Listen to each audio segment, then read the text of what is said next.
Assalamualaikum warahmatullahi wabarakatuh.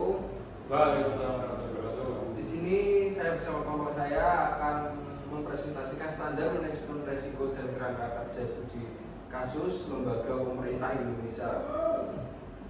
Presentasi ini membahas standar manajemen risiko dan kerangka kerja studi kasus lembaga pemerintah Indonesia yang akan dianalisis.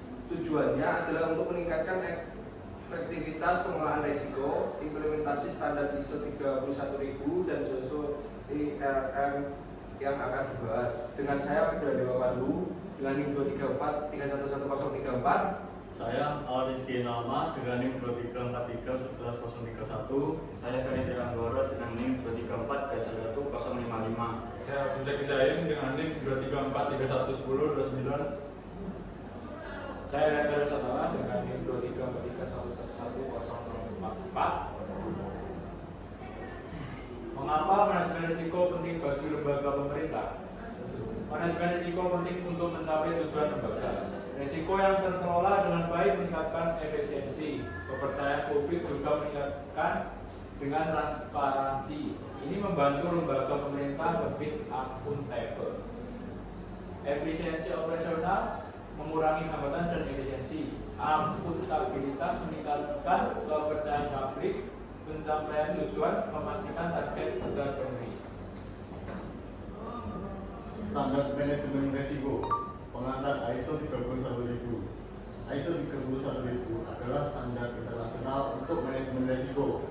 Standar ini memberikan prinsip dan panduan, membantu organisasi mengelola risiko secara efektif, fleksibel, dan dapat diterapkan di berbagai sektor, seperti standar global, diakui secara internasional, fleksibel, dapat diterapkan di berbagai sektor, langkah kerja menyediakan prinsip dan panduan.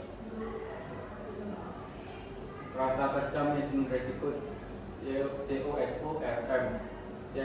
COSORM adalah kerangka kerja terintegrasi, membantu organisasi mengelola risiko di seluruh entitas. Fokus pada pencapaian tujuan strategis, memberikan sudut komprehensif. Itu kerangkanya ada yang pertama yaitu tata kelola dan budaya, yang kedua yaitu strategi dan penetapan tujuan, yang ketiga yaitu kinerja, yang keempat peninjauan dan revisi, yang kelima informasi, komunikasi dan pelaporan. Ini ada studi kasus analisis risiko pada nama lembaga pemerintah Indonesia.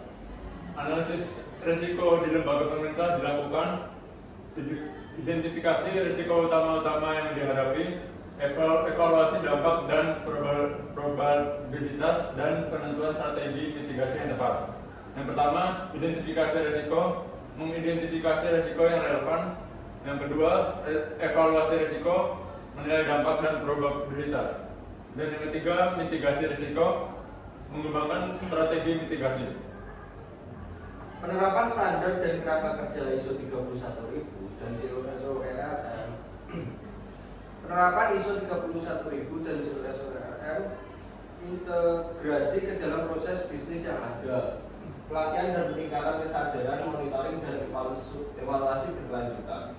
Yaitu ada satu integrasi, yaitu proses bisnis yang ada, dua pelatihan, peningkatan kesadaran, tiga monitoring, evaluasi berkelanjutan. Justifikasi mengapa standar dan kerangka kerja ini cocok. ISO 31000 dan JOSO-IRM cocok karena fleksibilitas, komprehensif, dan terintegrasi, membantu lembaga mencapai tujuan, meningkatkan efisiensi dan akuntabilitas, menyediakan proses risiko yang sistematis dan dinamis. Proses manajemen risiko dalam ISO 31000 bersifat 1. Terstruktur dan berurutan dari identifikasi sampai evaluasi. 2. Berbasis bukti dan informasi terbaik. 3. Dapat diulang dan ditinjau ulang sesuai perubahan situasi. Mendorong perbaikan berkelanjutan dan ketahanan organisasi. ISO 31000 menekankan pada evaluasi dan peningkatan berkelanjutan. Dalam studi kasus ini, yang menerapkan ISO 31000 akan mampu 1. Mengantisipasi dan mencegah risiko sebelum terjadi. 2. Meminimalkan dampak ketika risiko tidak dapat dihindari.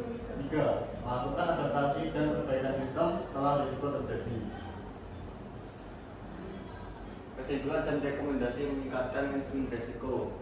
manajemen risiko yang efektif yang penting penerapan ISO 31000 dan COSO-DRM, peningkatan efisiensi dan akuntabilitas, lembaga pemerahan lebih responsif.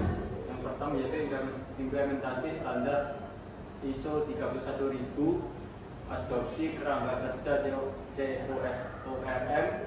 Yang ketiga yaitu pelatihan dan peningkatan kesadaran.